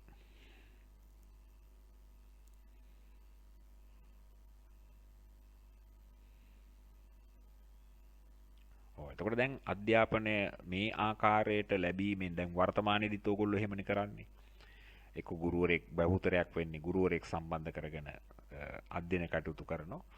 සමහර උසස් පෙළ ඒ වගේම වෙනත් විෂය ධාරාවන් හදාර ළමයි සමහරලාට ගුරුවරයා නොතිබ්බත් ඒකට සමගාමී ප්‍රශ්න ඔස්සේ ප්‍රශ්න පත්තර ඊළඟට ඒකට දාලා තියෙන කවුරු හරි වෙනත් ගුරුවරයෙක් දාලා තියෙන වීඩියෝ දර්ශන ඒවට දාලා තියෙන පොත්පත් පරිශීලනය කරමින් තමන් තනියෙන්ම අධ්‍යයන කටයුතු කරගෙන යන්න පුළුවන්. එතකොට දැන් මේකේ මේ වෙනකොට තියෙන පහසුව තමයි මෙහෙම ක්‍රමවේදයක් තියෙන නිසා අර ගමනාගමන මේකෙත් කියනවනේ ගමනාගමන කටයුතු පහසු වෙනවා.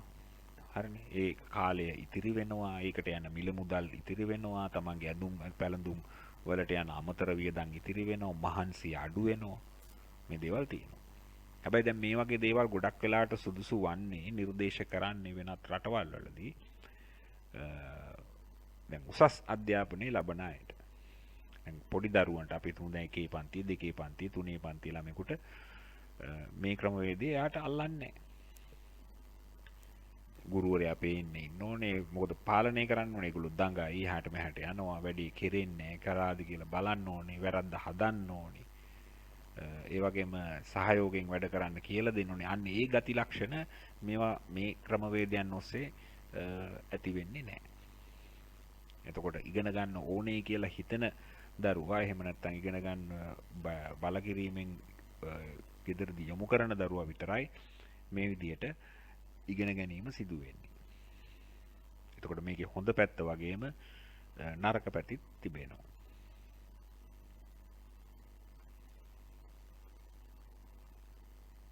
අපි ඊළඟ එකට එමු. ඔව්. ඉගෙනීම සඳහා ගුරුවරයාට ආධාරකයක් වීම. ඔව් දැන් අපිට කොහොමද මේක උදව් වෙන්නේ? එතකොට ගුරුවරුන්ට පුළුවන් දැන් මමත් දැන් මේ වෙලාවේදී කරන්නේ ඒකනේ ප්‍රසන්ටේෂන් එකක් ඇසුරෙන් වීඩියෝ එකක් කරලා ඒක වීඩියෝ එක අන්තර්ජාලයට මුදා හරිනවා ඔබ ඒක අරගෙන බලනවා. එතකොට අපිට කොච්චර ලේසිද? හරි. right.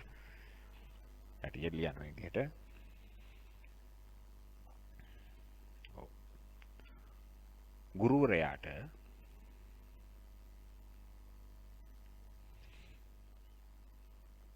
සිසුන් වෙත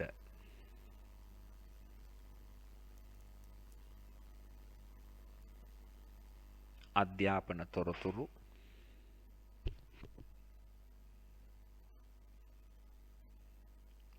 මැනවින් ලබා දීමට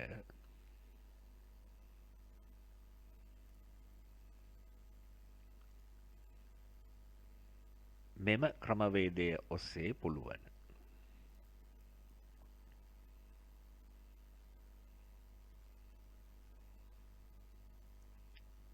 ඒ අනුව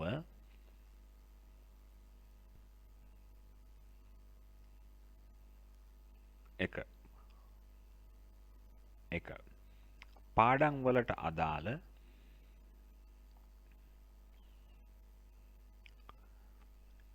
නිවැරදි රූප සටහන්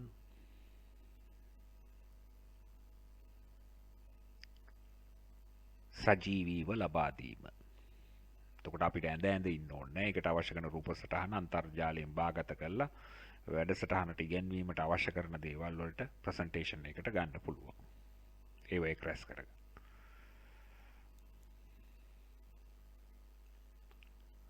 දෙක.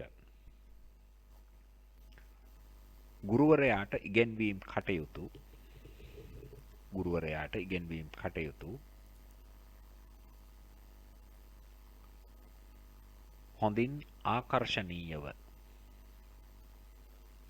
හොඳින් ආකර්ශනීයව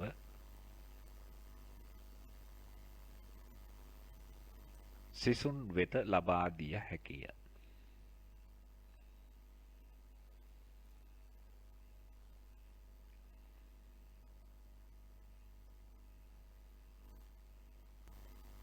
ඊළඟ එක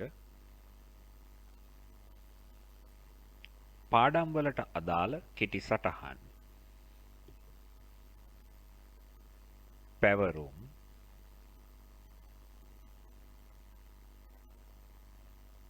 ප්‍රශ්න පත්තර වැනි දේ සකස් කිරීම.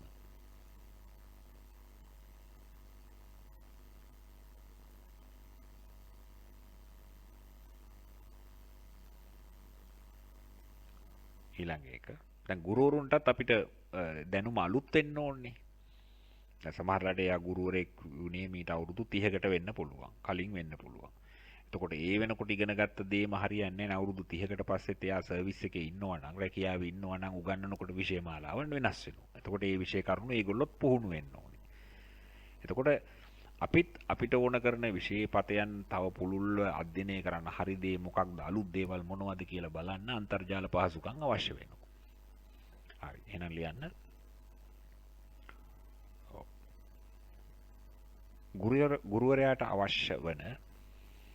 ගුරුවරයාට අවශ්‍ය වන ගුරුවරයාට අවශ්‍ය වන නව දැනුම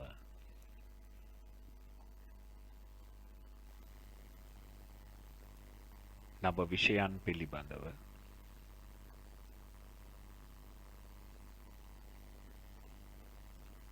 පුහුණු වැඩමුළුවලට සහභාගී වීම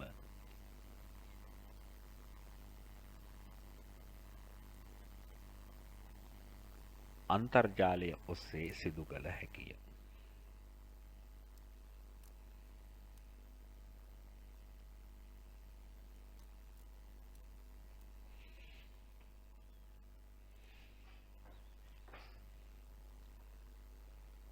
right. ඊළඟට තියෙනවා D. ඉගෙනුම් කළමනාකරණය. කළමනාකරණය කරනවා කියන්නේ මේ පිළිවෙලකට වැඩ කටයුතු කරගෙන යනවා කියන එකනේ. එතකොට දැන් උගන්වන දේ කළමනාකරණය. දැන් උදාහරණයක් පාසලේ ඉන්න විදුහල්පතිතුමා ඉන්නේ පාසලේ වැඩ කටයුතු කළමනාකරණයකට යටත්ව සිදු කරගෙන යන පිළිවෙලකට කරගෙන යන. පන්තියේ ගුරුවරයා කළමනාකාරීත්වයක් යටතේනේ ඕගොල්ලන්ගේ විෂය ධාරාවන් උගන්වන යම් පිළිවෙලකට කියලා දෙනවා. හිතන ගුරුවරයාලා එක එක විෂයන් උගන්වන්නේ නැහනේ. ඒවට ක්‍රමවේදයන් තියෙනවා. එතකොට මේ පරිගණක පද්ධති ක්‍රමවේදෙදිත් එහෙම නැත්නම් අපි තාක්ෂණ ක්‍රමවේදෙදිත් ඉගෙනුම් කටයුතු ගොඩක් අපි ප්‍රායෝගිකව අතින් කරනවට වඩා ගොඩක් හොඳින් කළමනාකරණය කරන්න පුළුවන්. දැන් හොඳ උදාහරණයක් බැලුවොත් අපි කිසියම් හෝ පැවරුමක් අපිට නිවසේ සිටම අදාළ සිසුන්ගේ ගෙවල් වලට එහෙම නැත්නම් ඒගුන්ගේ sannivedana උපකරණ වලට දුරකථන මාර්ගයෙන් ලබා දීමේ පහසුව තියෙනවා. එතකොට ඒක හොඳ කළමනාකරණ කටයුත්තක්. ඒ වගේම සමහරලාට දෙමව්පියන්ට පොඩි දරුවන්ගේ පාසල් වල දීලා තියෙන පැවරුම් පිළිබඳව මැසේජ් මගින් ලබා ගන්න පුළුවන්. එහෙම නැත්නම් WhatsApp එක වගේ සමාජ ජාල වෙබ් අඩවි මගින් දීලා තියෙන පේපර් එක, ටියුට් එක, ඒ වගේ නිබන්ධන කරන්න ඕන වැඩකට යුතු මොනවද කියන එක පිළිබඳව දැනුවත් වෙන්න පුළුවන්. එතකොට ගුරුවරයා, පාසල, සිසු දරුවන්, දෙමව්පියෝ මේ අධ්‍යාපනයට අවශ්‍ය කරන සියලු දෙනාම එකම සම්බන්ධීකරණයකට යොදා ගන්න පුළුවන්. එතකොට මේකට අපි කියනවා කළමනාකරණය. එතකොට ඒකට අපි පාවිච්චි කරන ටීම් එක තමයි LMS. Learning Management System. right. යට ලියන්න මේ විදිහට ඉගෙනුම් කළමනාකරණය යටතේ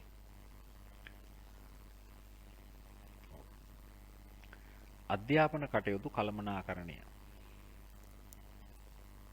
සඳහා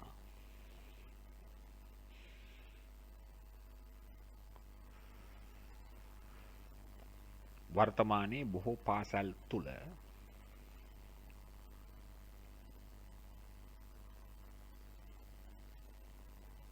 පරිගණක පද්ධති යොදා ගනිමින්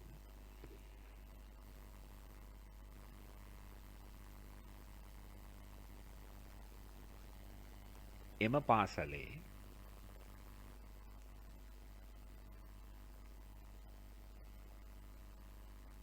අධ්‍යාපන කටයුතු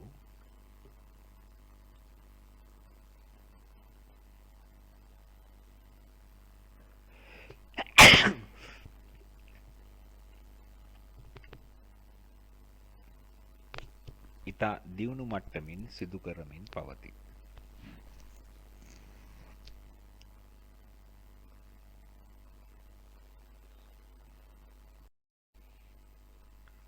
හරි. එවැනි පද්ධති සඳහා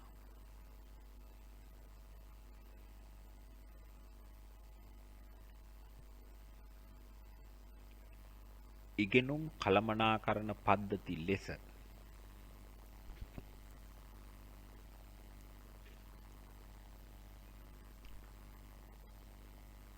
නම් කරනු ලැබේ.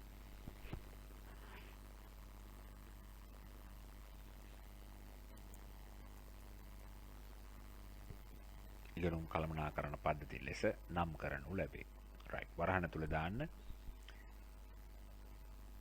ඔව්. මේක ලියන්න. Learning Management System. අපි කෙටියෙන් කියනවා LMS.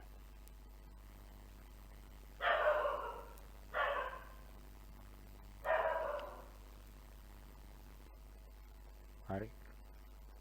එතකොට ඒකෙන් අදහස් කරන්නේ දැන් සමහර පාසල් වල ඒ පාසලේ සිදුවන සම්පූර්ණ ක්‍රියාව්‍යුහය අධ්‍යාපන කටයුතු පැවරුම් ප්‍රශ්නපත්තර වල පිළිතුරු ප්‍රතිඵල ළමයිට එදිනෙදා පාසලෙන් දෙන පණිවිඩ පාසලට සමහර වෙලාවට ඔබ සහන කටයුතු සඳහා ගෙවන්න ඕන මොන හරි මුදල් තිබෙනවා නම් මේ සියල්ල සම්බන්ධීකරණය කරන ලද පරිගණක පද්ධතියක් ඒ පාසලේ නිර්මාණය කරලා තියෙනවා. එතකොට එහෙම තිබ්බම ඒකට සම්බන්ධ වෙනවා අපේ ගුරුවරු සම්බන්ධයි, ශිෂ්‍යයෝ සම්බන්ධයි, ඇගයීම්, ප්‍රශ්න පත්තර, ෆෝම්ස්, පරිපාලන කටයුතු, ඒ වගේම දෙමව්පියෝ මේ සියල්ල සම්බන්ධීකරණය කරලා හදලා තියෙන එකක්. එතකොට ඒගොල්ලෝ එන්න අවශ්‍ය නැහැ. මේ ඒගොල්ලන්ගේ තියෙන දුරකථන අංක හරහා තමන්ගේ ගිණුම් වලට ළමයාගේ පිළිබඳ තොරතුරු, ළමයා පාසලට පැමිණියාද, පාසලෙන් පිට වුණාද, මේවා පවා අදාළ දෙමව්පියන්ගේ ෆෝන් එකට ලැබෙන්න සලස්වන්න පුළුවන්. ඒ වගේම කුඩා පන්තිවලදී එදිනෙදා දෙන පැවරුම් මොනවද ඊළඟ දවසේ එනකොට ගේන්න ඕනේවා. ළමයාට මතක නැහැනේ සමහරලාට ගෙදර ගියාම කියන්නේ. ඒ වගේම සමහරලාට ඒක කියන්නේ දෙමව්පියෝ රෑ ආවට පස්සේනේ. නමුත් එකමාර වෙනකොට අම්මා තාත්තා දන්නවා හෙට දවසට ළමයාගේ වැඩ කටයුතු කරන්න මොනවද අරගෙන යන්න ඕනේ කියන එක. ඒත් වගේ මෙන්න මේ වගේ සම්බන්ධීකරණයක් ඇති කිරීම. එතකොට මේකත් සිස්ටම් එකක්, පද්ධතියක්. එතකොට ඒක ඒ පාසලට. එතකොට වෙනත් පාසලක මේ විදිහේ ක්‍රමවේදයක්, සිස්ටම් එකක් හදන්න ඕනේ. එතකොට ඒ පාසල වැඩතුයි මේ පාසල වැඩකතුයි එකිනෙකට සමාන නෑනේ, වෙනස් වෙනවා. එතකොට පාසලක් වෙනුවෙන් මේ වගේ පද්ධති ක්‍රමවේදයන් සකස් කරන්න පුළුවන්. එතකොට දියුණු පාසල් වලදී මේ වගේ දේවල් ගොඩක් වෙලාට කරලා තියෙනවා. දැන් උදාහරණයකට කල්පනා කරන්න දැන් සමහරවිට බැංකුවලදී අම්මලා තාත්තලාට තියෙන ගිණුම් වලට සමහරවිට ලැබෙන පණිවිඩ කෙටි පණිවිඩ වලින් එවනවා කවුරු හරි සල්ලි දැම්මා නම් ඒ පිළිබඳව මැසේජ් එක වගේ අතට ලැබෙනවා. එතකොට ඒ කළමනාකරන පද්ධතියක් වැඩ කරනවා. එතකොට පාසලකදීත් මේක පරිගණක උපයෝගී කරගෙන මේ ක්‍රියාවලියක් හදන්න ඕනේ. ඒක සඳහා විශාල මුදල් වියදම් වෙනවා. නමුත් මේ වගේ පද්ධතියක් හැදුවම හැමෝටම පහසුයි. හරි. right. මේකට පස්සේ අඳ ගන්න මෙන්න මේ සටහන ඉගලුම් කළමනාකරන පද්ධතියක් කියන එක. එතකොට ඒකේ වටේ ඉස්සලා පාසල ඉන්නවා. ඊළඟ අන්තර්ජාලේ රූපවාහිනී ක්‍රියාව නිවස. හරි. ඊට පස්සේ ඉගලුම් කළමනාකරන පද්ධතිය ඒක යටතේ තියෙන පැවරුම් කීපයක් මේ රවුම ඇතුලේ තියෙන කොටස විතරක් ඇඳත් ඇති. හරිනේ. එතකොට ඒකට ඕන කරන රූප සටහනක් අරගත් ෆොටෝකොපි කරලා ඇලෙව්වත් කමක් නැහැ. එහෙම නැත්නම් මේක රවුමක් දාලා ඇඳලා ඊතල වලින් දාන්න. හරි.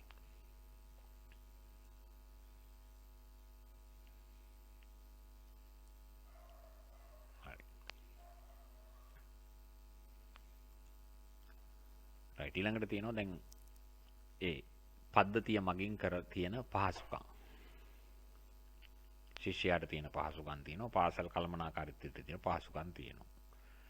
right මේක වගුව ඇඳලා තමන් අතින් ලියන්න. හරි අතින් ලියනකොට කියවනකොට ඔබට තේරෙනවා මොකද්ද මේ අපිට දැන් එහෙම දෙයක් තියෙනකොට පාසලෙන් අපිට තියෙනකොට එහෙම දෙයක් ගෙදර ඉඳලම බලන්න පුළුවන් ටක් ගාලා WhatsApp එකේ මොනවද දාලා තියෙන්නේ ටීචර්. ඒ වගේම ටීචර්ට හදිසි පණිවිඩයක් දෙන්න ඕන නම් ඒ දෙක කරන්නත් පුළුවන් හැකියාව පවතිනවා. මේ පද්ධතිය නිසා. හරි. ඒකත් සම්පූර්ණ කරන්න.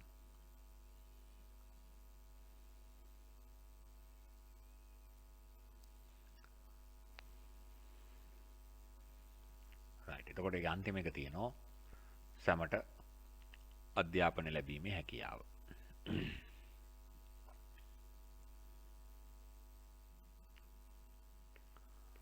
දැන් ඒ තේමාව වටේ අපි සඳහන් කරන්නේ දැන් ඒකෙන් අදහස් කරන්නේ අන්තර්ජාලය ඔස්සේ විවිධ ආයතන මගින් පුහුණු වීම කටයුතු අපිට ඔන්ලයින් සිස්ටම් එකට කරගෙන යන්න පුළුවන්. අපි ඒක නැත්තම් කියනවා දුරස්ථ අධ්‍යාපනය. එතකොට ඒ ආයතනයේ සමහරලාට තියෙන රටේ වෙන තැනක. නමුත් එදිනෙදා ඔබට එතනට යන්න අධ්‍යයනය කටයුතු කරන්න බැරි නම් දුරස්ථ ක්‍රමවේදයට අධ්‍යයනය කරන්න පුළුවන්. වෙන රටක ඔබ පාඨමාලාවක් මෙහි ඉඳලා හදාරන්නේ. එතකොට ඒ වගේ ඒ කටයුතු වලදී තියෙන පහසුකම්. රයිට්. ලියන්න මේ විදිහට දුරස්ථ අධ්‍යාපනය.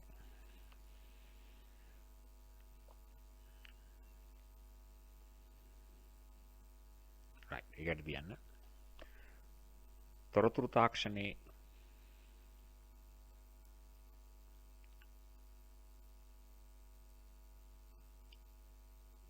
දියුණුවත් සමග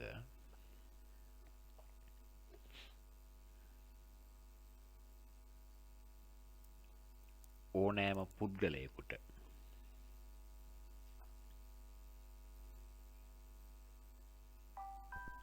කැමති පාඨමාලාවක්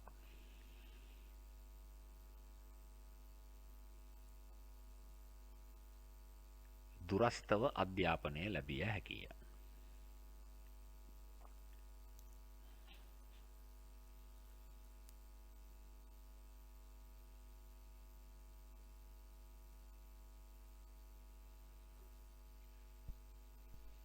ඒ අනුව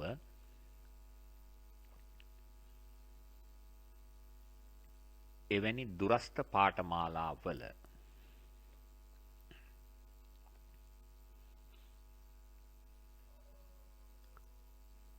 පහත ලක්ෂණ දක්නට ලැබේ.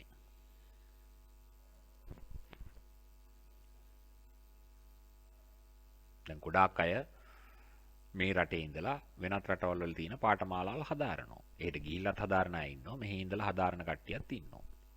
දැන් ඔය ඕනම විශ්වවිද්‍යාලයකදී ලංකාවේ තමයි ටිකක් අඩු වෙනත් රටවල් වලදී එහි ඇතුළට බඳවගෙන උගන්වන ළමයි පිරිසක් ඉන්නවා. ඒ වගේම මේ පාඨමාලා මේ මොහොතේදීම ඔන්ලයින් සිස්ටම් එකට ඒ විශ්වවිද්‍යාලයේ ඔන්ලයින් සිස්ටම් එකට සහභාගී වෙන ළමයිටත් සම්බන්ධ වෙන්න පුළුවන් විදිහට හදලා තියෙනවා. දැන් ලංකාවේ තියෙන්නේ ඒ තුනක් හරි දෙකක් හරි අරගත්ත ළමයා විතරක් අරගෙන විශ්වවිද්‍යාලයට අරගෙන උගන්වන එක ක්‍රමවේදයක් නේ. ඒ අඩුපාඩුකම්. එතකොට ඒ ගුරුවරයාටම පුළුවන් සමහරට දැන් මේ විශ්වවිද්‍යාලයට මේ ලකුණු පදනමක් දාලා තියෙන්නේ ඉඩ නැති නිසානේ. ඉඩ තිබුණා නම් ලකුණු පදන තව පල්ලෙහාට දාලා තව සිසුන්ට ප්‍රමාණයක් ඇතුල් කරගන්නුනේ. ඒවල තියෙන පහසුකම් අඩු නිසානේ. නමුත් ඒ ළමයා කැමති නම් ගෙදරට වෙලා ඉඳගෙන ඒ ලෙක්චර් ගේ පාඩම අහගෙන ඒකෙම තියෙන විභාගයට ලියලා එයාට පාස් වෙන්න පුළුවන් නම් මේකේ වරදක් නැහැනේ. එතකොට පෞද්ගලික අංශයක බොහෝ ආයතන මේ ක්‍රමයට වැඩ කටයුතු කරගෙන යනවා. හරි. එතකොට ඒකේ තියෙන තත්වයන් අපි ගත්තොත් එහෙම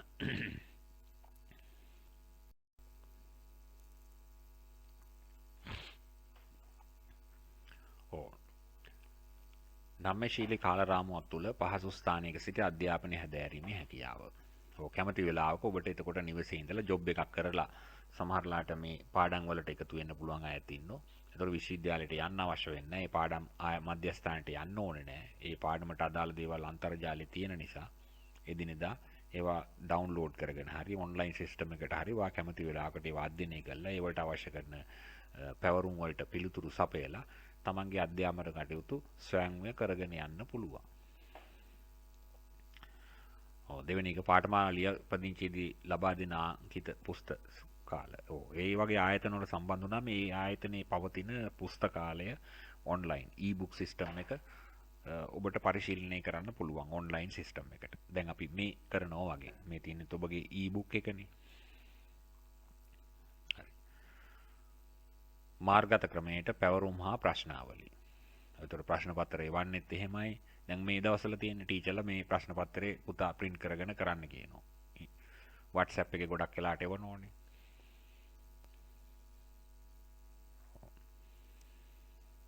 ඒ කියන්නේ දැනට තියෙන මේ කොවිඩ් තත්ත්වයට මේ විදිහට ඉගෙන ගන්න ළමයි මීට කලිනුත් හිටියා. ඒ ගොඩක් උසස් අධ්‍යාපන කටයුතු වල. ඒ වගේම පිටරට පෝස්ට් කරන කට්ටිය. හරි. උපදේශන සේවා ගුරුවරයෙකු හා සම්බන්ධයෙන් රයිට් ඒ ටික ලියන්න.